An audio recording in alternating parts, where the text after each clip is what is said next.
Some mulligans on this one. Will Pulliam on your left, he's piloting Eldrazi Tron. He's on 6 cards. For John Holmes on the right, he's on 5 cards for the first game. Humans is not a deck that generally likes being on 5 cards. When you have these Ether Vial decks, it's tough to have enough stuff left over, but he has the right start here. In particular, Holmes has 2 lands and 2 Aether Vials in his opener. Yikes. So he's got just 1 threat. He'll be looking for more. Yeah, just playing off the top, and this is a deck that largely relies on having a critical mass of stuff. You have Champion of the Parish, which scales with the more humans you're able to cast, and Thalia's Lieutenant that also cares a lot about having more humans. Now, right now, just Will Pulliam's going to try to set up Tron here. Urza's Tower and Expedition map works pretty well. And when you're mulliganing with humans, you really want to find enough copies of your creatures that are just good on their own. Mantis Rider, kind of the best card in that regard. Well, Holmes has a pair of threats. He casts Thalia here. Next turn, he'll have access to Meddling Mage. And Urza's Mine from Pulliam. That with the map means we will see turn 3 Tron. Now, this deck isn't as much into Karn. There is no Karn in the list, so he's fairer when he hits 7. So this is actually an interesting spot for a Meddling Mage in the matchup. Now, these players, they obviously haven't played against each other in this tournament, but at 9-0 with such a small field of undefeated players, it's possible John knows he's playing the colorless matchup. He might name Karn, is what you're saying? Exactly. Yeah, and there are no Karns in Williams' deck. So we'll see another Aether Vial from Holmes, and he's going to vial in that last mage. See if he can, how prepared he is. Now, yeah, he named Oblivion Stone. That's a miss. It's going to be a miss for Eldrazi Tron. And yeah, the card you really need to fade is All Is Dust. In this particular matchup, Endbringer is also a reasonable name. I mean, there's a lot, right? Even Walking Ballista here from Pulliam would likely win. Right. But yeah, as you can see, he just thinks he's playing against Green Tron, which is reasonable. This is kind of the nut draw for Green Tron as well. We haven't seen anything that deviates from that, but he's about to be in a lot of trouble because of that name. 7 mana, and now he'll know the mistake here. Endbringer is going to be the play from Will Pulliam. Bringer of the End, and that is really good on this board. Yeah. When Will untaps that, it's going to just start mowing through John's creatures. It's got a free hit on Thalia already. Yep, and just draws extra cards. Top card from John is a land, and that might just be it. Yeah, if Will has any meaningful follow-up, he's already just in a very good position with the Endbringer itself. You get a free card, just taking down the Thalia. Yeah. Likely here, you're just going to draw extra cards. So Endbringer is going to shoot down Thalia. Gets to untap every turn, too. Right, so he'll get options. He can either deal a damage each turn, and this is both players' turn. He can make a creature not attack or block, or he can draw a card. You see some follow-up. It's going to be Mind Stone.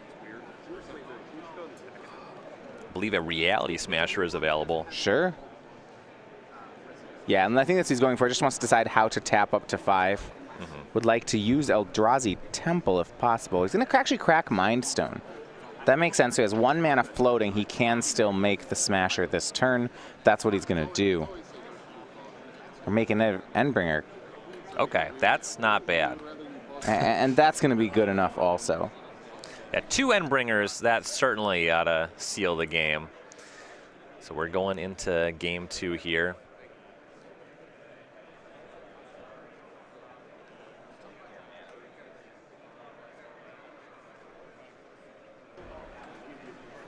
And you're going for game 2. So a quick one there for Will Pulliam. He goes up 1-0. So we're going to go over look over the sideboards between the players. We'll get to the sideboard analysis and game number 2 in just a minute.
All right, we are back here with the match of Pulliam versus Holmes. This is the undefeated table. Table 1 to start the day. Winner will be in first place.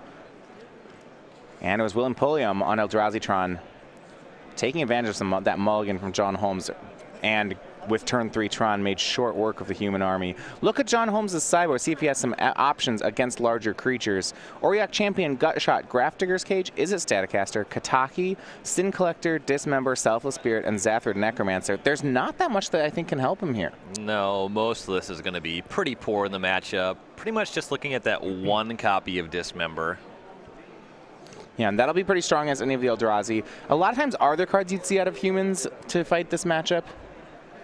You kind of have the most important cards in your main deck, those Reflector Mages. The thing about Eldrazi is it's not a very easy deck to hate. Pretty much just have to have a couple answers of large creatures. Humans already has a fair go against Chalice of the Void, which is one of the things other decks are concerned with. With Aether Vial, Cavern of Souls, you're not too concerned about that. So you just want to have some number of answers to large creatures. Yeah, I suppose it's a long way from Eldrazi Winter when we were seeing Intrepid Hero out of players. Right.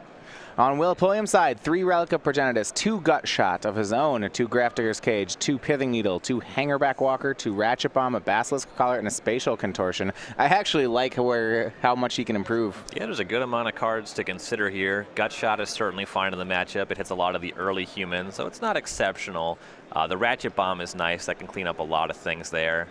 You don't hate Pithing Needle to turn off Aether Vial, though it is a bit narrow. Yeah, I certainly don't hate Spatial Contortion. Yeah, that one's just another removal spell.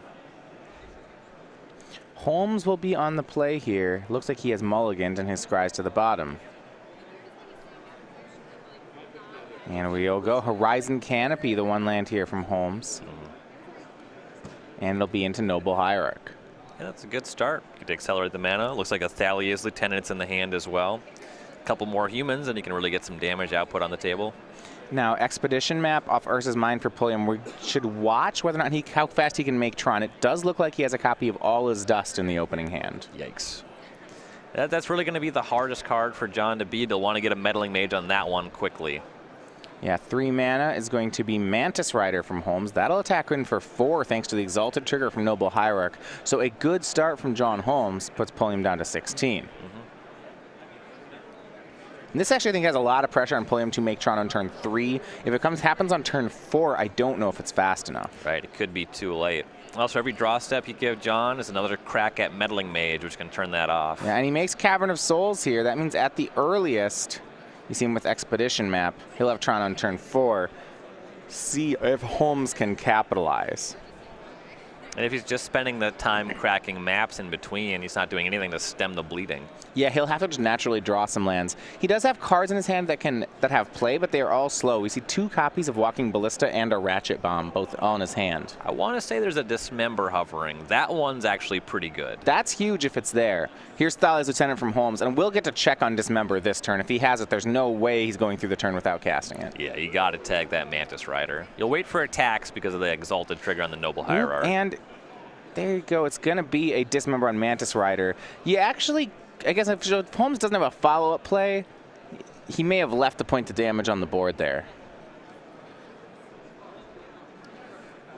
by not swinging with Hierarch. Yeah, if the Mantis Rider connected, obviously it's kind of the same thing, but you right. Play around Dismember by ascending the Hierarch as well. Well, Pulliam's still down to 12. Still does take 4 because he had to cast Dismember. And now a crack of Expedition map. I don't believe Will drew a land, so he has to do this to make his land drop. Looks like he's going to get Urza's Tower. Kind of the ideal scenario is you make your land drop and you get to map for the 3rd kind of Tron piece on this turn. Then next turn you don't have to crack the map and you can just go for All Is Dust. Now you have to draw the exact 3rd Tron piece to enable that on the following turn. He can, next turn, I guess, map for the 3rd Tron piece, play it, have 5 mana, make a 2/2 Ballista. It's not ideal, but fine. It could play. Yeah. He has slowed things down a lot with that Mantis Rider off the table. We'll see what John's able to produce in addition to these creatures this turn, but not too much power on the table right now. Looks like John's going to have to pick between Zathrid Necromancer and Thalia. And given those choices, he's going to go with the Necromancer. This one's out of the sideboard, kind of your Rotlung Reanimator, if you will. It's 2/2. Every time a human dies on John's side, he will get a zombie. That has some counterplay against All Is Dust. Yeah, I do like that a fair amount. Now, there is a Ratchet Bomb in William's hand, so it's some short play against All Is Dust. Yeah, that one cleans up tokens really effectively. Yeah.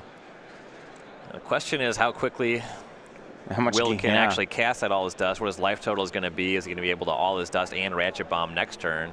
Yeah, he finds the third Tron piece, which means he's up to 8 mana. For that All Is Dust Ratchet Bomb play, he'll need 9. Now, I missed his draw this turn if he actually hit a land or not. If he casts the Ratchet Bomb now, then he can just play All Is Dust and then crack the bomb immediately next turn. Okay. So he goes and gets the third Tron piece. 5 mana available this turn. It looks like he's going to go for Matter Reshaper with 3. And actually, I'd love Ratchet Bomb with the last 2 here. And that's going to be the play. This is really smart sequencing by Will Pulliam. Right, yeah, if he waits to Ratchet Bomb next turn, he needs to find another land to actually execute there. So I like setting up the Ratchet Bomb now. And with 8 mana, he's Thalia-proof. Meddling Mage would be the only way Holmes can stop this. It looks like the hand is Thalia and Reflector Mage. Reflector Mage isn't bad. I mean, it's a lot of damage. It will bounce. It could bounce Matter Shaper, and that would be 6 damage. He'd put Will to 3, meaning a top-decked Mantis Rider could end things. And John, here's going to be Thalia. The Lieutenant becomes a 3/3 Reflector Mage. He's pushing all into this All Is Dust. Yeah, he's kind of calling on All Is Dust, but with the Ratchet Bomb face up on the table, you see that it's game over if Will has it. Yeah, and Will's happy to see this commitment, so up to another one for Thalia's Lieutenant. So a swings me for 6. Will go to 3. John's going to lose his entire board here, but a Mantis Rider will kill Will here. Yeah, you do like that, putting yourself live to that top deck. But I think a bit more of a commitment to the board than I would have liked to have seen from John there. And he's going to pay a price for it, pretty big. Here's Eldrazi Temple from Pulliam. 7 mana. Yeah, you get a Kraken for 6 if you just play the Reflector Mage. You can hold on to the Thalia at least. Yeah, and here's All His Dust. He's paying 8 to get through Thalia. John says, all right, I'll get a bunch of zombies. And Will says, all right, then I'll crack Ratchet Bomb or destroy all the zombies. Everything is gone. It has all been turned to dust. Looking for Mantis Rider. And he'll pass. And he does not have too much time. In a second here, Will can just sit back and always have a 3/3 Walking Ballista up, and then he will be safe from the Mantis Rider win. Right. That's exactly what he's going to do. Looks like a Ballista on 5. And he'll pass. That's a lot of Triskelion. Yeah, John draws, passes the turn. And that just has a lot of closing speed too, and it doesn't have to play strictly defense. It can attack as well. Ballista swings for 5. Will makes another Ballista for 5, and that's going to do it. Will Pulliam, after a 9-0 run yesterday, he takes the first round today, and now he sits atop the standings, the only player at 10-0. Some